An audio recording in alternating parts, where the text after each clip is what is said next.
Goddamn gang! Namiss niyo ba ako, man? Nabisi lang si Uncle KS, okay? So, goddamn gang, nagbabalik tayo dito sa goddamn gang in this goddamn house at may bago ang Salbakuta, mga kapatid natin yan sa Donggalo. Siyempre, may bago silang kanta. Ang title nito ay Su Pek. Okay, at tinignan ko yung mga comment section. Kaya kinakabahan ako, man. Kaya nga nag-comment ako sa baba dito sa video nila. Ilalagay ko sa baba yung link, okay, ng Salbakuta official para makita nyo mismo yung mapakinggan nyo mismo yung track without interference. God damn. Anyway, kinakabahan ako anong sasabi. Ano ito?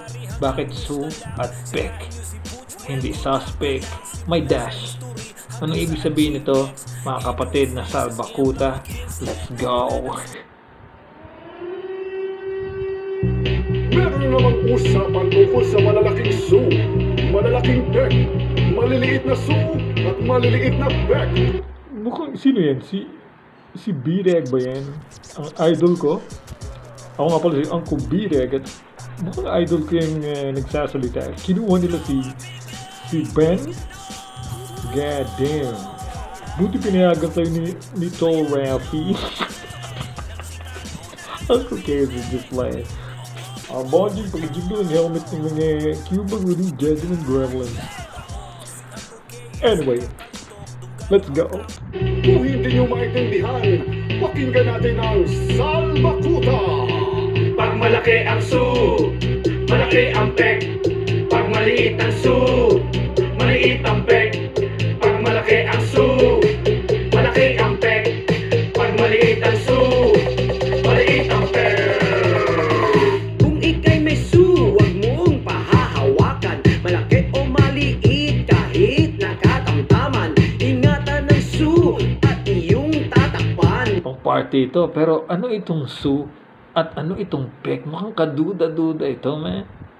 Pag maliit ang Su, maliit yung Pek. Pag malaki yung Su, sana kinakabahan talaga ako. Anong meaning nito, mga kapatid na Salbakuta, okay? Anong meaning nito, Salbakuta? God damn it. Pag maliit ang Su, maliit ang... No. No. God damn.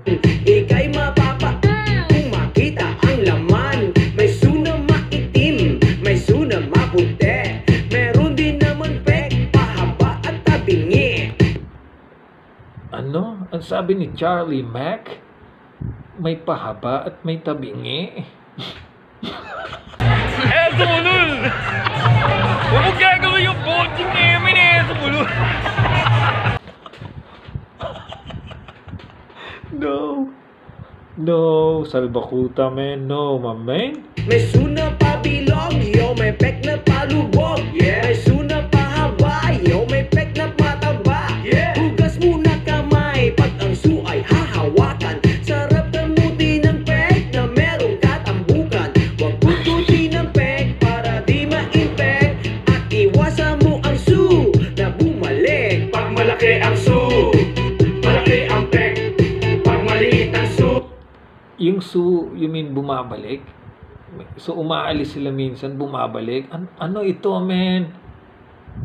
God damn, Salbakuta, my man. Ano ito? God damn, ano ito, man? maliit ang Pek. Pag malaki ang Su, malaki ang Pek. Pag maliit ang Su, maliit ang Pek. Laki ng kanyang Su, ako'y napapatog. Hinawakan ko siya, ako ay kanyang binabato. Sa mambok ng kanyang Su, galit na galit pag inihipo. Di siya mapakali, iritang-irita sa lupit ng kanyang Su. Ano ito? A mad killer of Salbakuta, god damn. Mukhang kaduda-duda talaga. Kinakabahan ako kung ano ang ibig sabihin nito, man. Bakat na bakat ang Su, bigat mapapapu. Pag natampian ng pawis, talo pa ulol na Azu. Mabangis Pag dinampian daw ng pawis, talo pa yung ulol na Azu.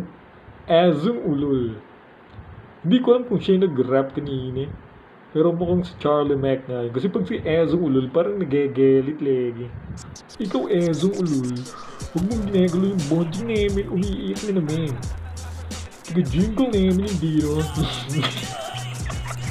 Ako kaya sa display, let's go. Isang kanyang sumas, feel niya na kasi true. Ingat na ingat siya sa kanyang pick at kanyang wag na wag daw ako lalapit. At pagka bumuka ang pek, ilang na ilang siya pag ang kamay ko sa pek nilalapit. Sa kagamang kanyang pag nasiko na papakaw. Sa laki ng pek sa bad trip na papasigaw. Balita ko may karugtong yan.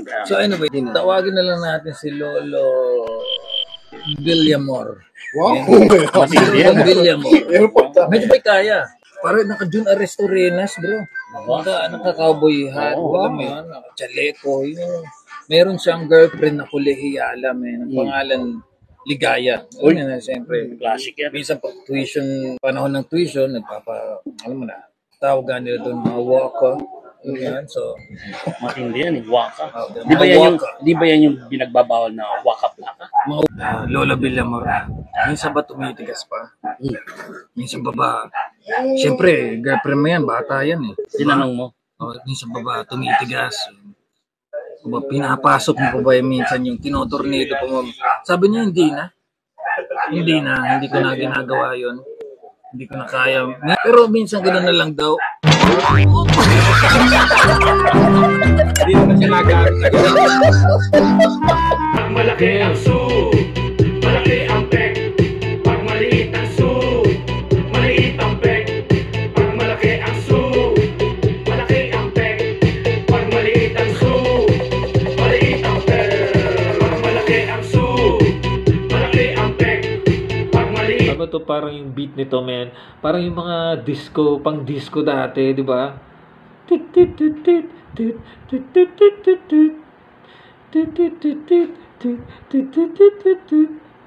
Gotta move on, goddamn. Maliit ang pek. Goddamn. Pag malaki ang malaki ang pek.